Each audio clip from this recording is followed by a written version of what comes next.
Hello everybody, how's it going? Welcome back to the channel. Welcome back to another one of our weekly Kaguya-sama Love is War Season 3 discussion videos. Today we're going to be talking all about Episode 10. I know I missed last week, by the way, and I apologize. I know I keep doing this whole like on again, off again thing. I'm sorry.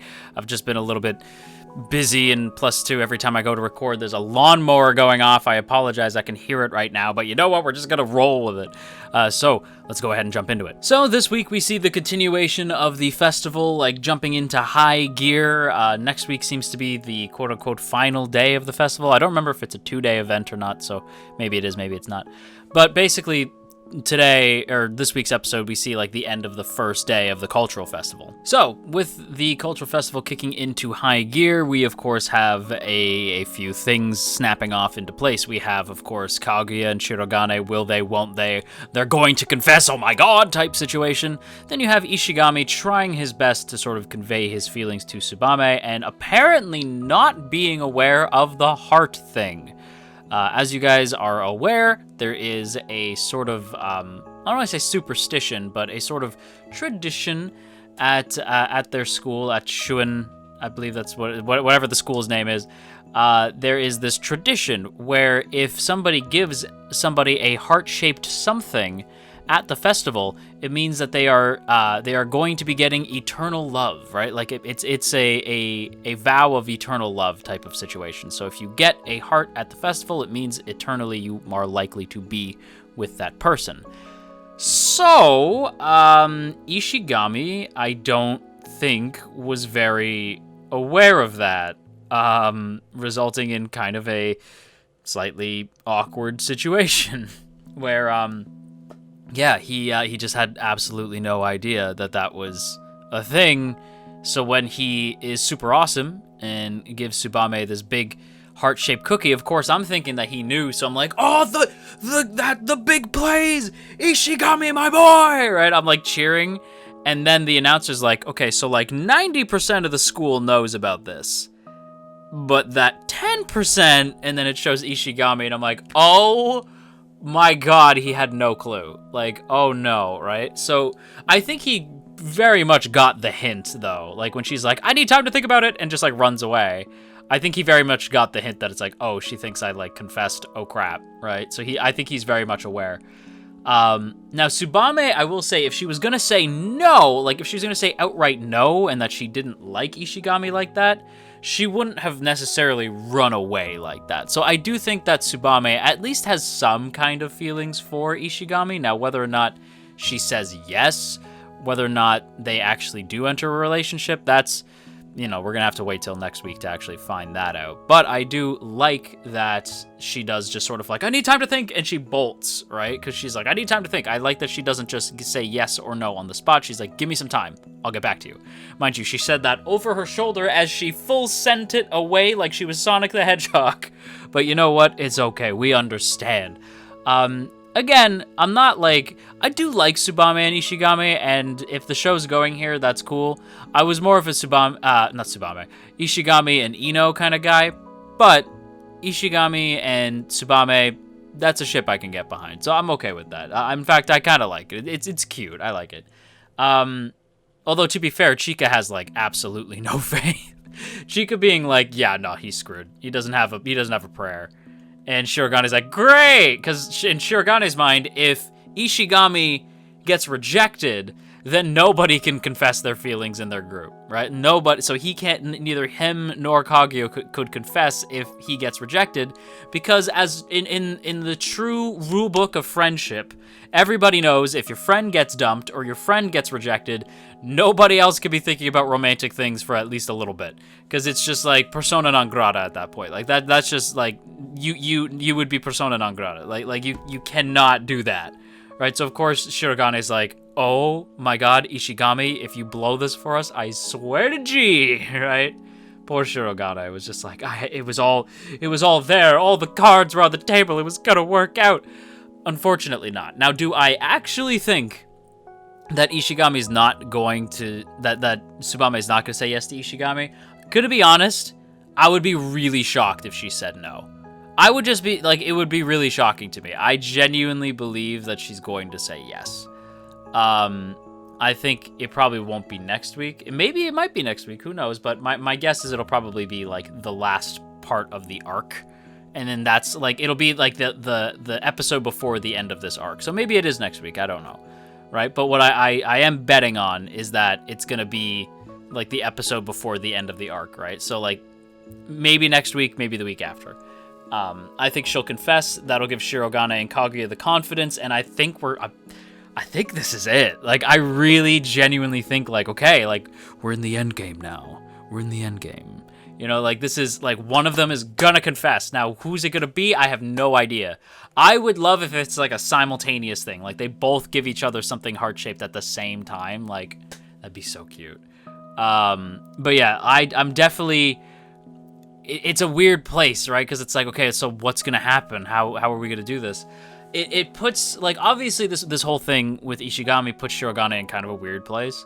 But I think ultimately, like I said, it's going to work out and he's going to get the confidence. I do think that it's interesting that him and Chika are trying to figure out Ishigami's flaws, and they realize that his flaw is that he lacks confidence. Because I feel like we can all agree, yeah, that's kind of our boy's flaw. He does lack confidence, but he's gaining it. You know, he's slowly gaining it by being friends with the student council and by, you know, interacting with the cheer squad and getting to know people like Tsubame. He's slowly coming out of his shell. I think that that's very key. Another thing I want to point out, because I've always thought this, but it's very prevalent this week, as it usually is. I absolutely adore the friendship between Shirogane and Chika. I feel like too often, in fact more often than not, I see, this is like a shipping tangent, but it does tie into Kaguya. When I see people getting mad at Fujoshi, such as myself, you know, like, well, I'm a Fudanshi, but you know what I mean.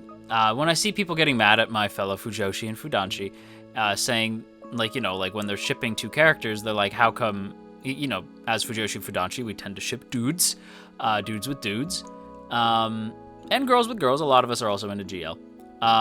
But I see a lot of people saying, why can't they just be friends, right? That's a very prevalent thing. Like, why can't they just be friends? I think it's that. So it's that sort of sentiment of why can't they just be friends? Like, two characters that are just friends. Like, when I look at Chika and Shirogane, I just see friends, right? Like, Chika gives Shirogane a very hard time, especially in regards to her sister, because she's like, dude, please don't date my sister, right? Like, so giving her a really hard time. But also, and of course, as we know, Chika is a Fujoshi, just like the rest of us, so we stand by our girl. But like, she jokes around, she teases him, but at the end of the day, like she says in this episode, like, I do, like, you are, like, I do respect you. Like, she doesn't say I respect you, but she does say, like, you know, based on the point system, you're decent men, right? Like, it's her basically saying, like, I am your friend, right? Like, no matter how you feel about them as, like, characters, no matter who you ship them with, at the end of the day, I don't think you can... I don't really know anybody who ships Shirogane with Chika. I genuinely think that this is just a duo that we've all just deemed as being very close friends. And it's funny because, again, I think of, like, the dude bros who get mad at shippers and Fujoshi, Fudanshi, like, why can't two dudes just be friends, right? I think the more interesting thing is when a guy and a girl are just friends. Because I feel like society sees a guy and a girl and just assumes that they're dating, right? Like a guy and a girl hanging out and being close and just assumes. And that ain't right. I know plenty of dudes who have best friends who are girls. I know plenty of girls who have best friends that are dudes. I have plenty of really close friends who are women, you know? Like, it's a thing, right? I see this even just in, like, rom-coms and even just in society as a whole. Like, a guy and a girl can't just be friends. Here we have Shirogane and Chika, and they just friends, right? Like, and I really like that. I like seeing how they're just kind of close. Like, Chika just, you know, she kind of mentors Shirogane in a lot of ways. Shirogane really relies on Chika in a lot of ways. They're just kind of tight, you know? Like, they act kind of like siblings, right? Like, they're just kind of goofy siblings. They really care about each other a lot. They're best friends, you know? Like, it's just something that the show's always had. It's just this week I really noticed it during, like, the hallway conversation, and I wanted to bring some light on it and just shine a light on that bro TP, if you will, you know, like that buddy dynamic that I really enjoy from those two. I just wanted to kind of shine a light on it because I thought it was really sweet. But I think, what else happened this week? Oh, right, Chica's sister. I literally almost forgot. Chica's sister and the horror thing. So, a lot of horror this week. Kaguya almost tried killing Chica's sister because Chica's sister is also into Shirogane. Kaguya was probably the scariest I think I've ever seen her. Kaguya could be damn right, like damn well scary when she feels like it. And on top of that too, the haunted house, that would be an awesome haunted house. Like, they did such a good job. This episode had a lot of like horror elements to it. Very spooky elements, you know? Like, there was a lot, like, Kaguya and, no, not Maki. I can't think of her cousin's name. Or not cousin, her niece's name. When they're going through and they're like super scared and panicky, and I felt so bad for her when friggin' like Nagisa and the boyfriend were like making out in the locker. I felt so bad, right? Because like, first of all, don't do that. That's weird, right? I felt awful for her, because she was right there to see it. But like the whole haunted, like walking through the haunted house and like hearing the story of this girl with sort of like slightly like malshapen ears and how she would go after people with nice ears, right? And it lent itself so well to that sort of binaural audio, right? Like, you know, and it's funny too because they manipulate poor Ino for, you know, liking the like rather naughty ASMR voice.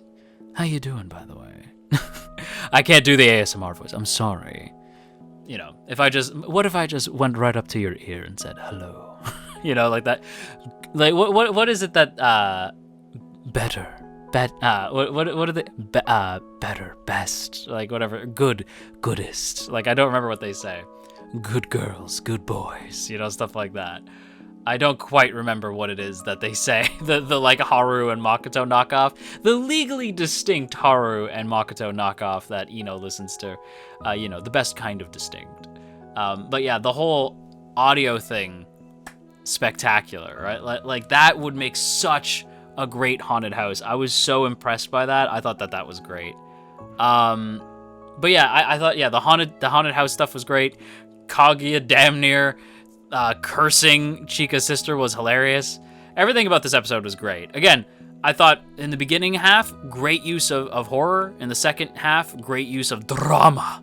Super good. Just fantastic episode. Loved it to pieces. But with that said, outro. And that's going to do it for today's video, everybody. So we hope you all enjoyed. If you did, don't forget to boop that up snoot. Share the video around. And of course, I have to give a big thank you to our lovely patrons. Look at these beautiful people. All these people who help keep this channel afloat. I sincerely appreciate it.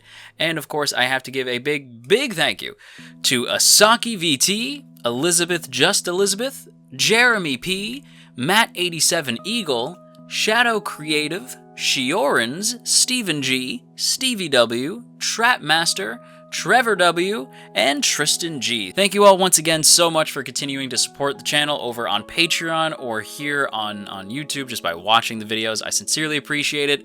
Be good, and we will see you next time.